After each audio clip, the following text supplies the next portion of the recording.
Let's be honest, things have been difficult recently. They might have you feeling sad, frustrated, stressed out. So many people are dealing with COVID-19 deaths, unemployment, and one of the most divisive elections in U.S. history. 41 Action News anchor Cynthia Newsom shares some advice from experts when it comes to managing life in these traumatic times.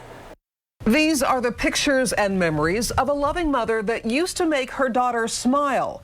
Now they are bittersweet. I may get up and go to work one day and feel like the emotions just overtake me sometime. And the next thing I know, I'm crying, you know. Her mother is one of more than 1,000 people in Kansas who developed COVID-19 and died. Night times are very hard for me. And that seems to be my toughest time is in the evening. Because I'm settled in and I'm just thinking about all the things we used to do. And death is one of the triggers of emotional trauma. People are also scrambling to get food and finances for their families because of a job loss. And in this election cycle, people are bombarded with negative ads, with candidates bickering and name-calling, all the ingredients of a struggle on every level, financially, mentally, physically, and emotional. So how should we handle it? The best one is to breathe. It's totally free. It doesn't cost, you don't have to go see anybody else. You don't have to see a therapist or anything.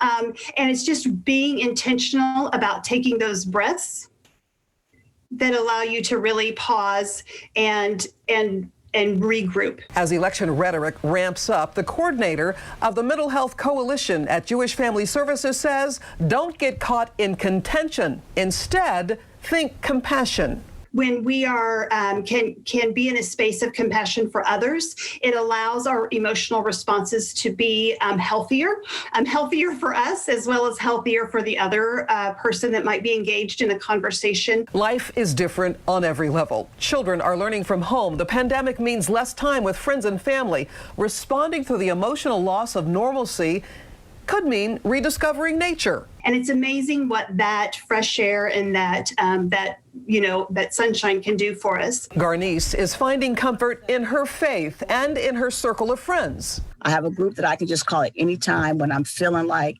okay, it's getting to me. They minister to me. They're there with me, and I couldn't make without them. Her inspiration to manage losing her mother, embrace the present, and look forward to the future. Cynthia Newsom, 41 Action News.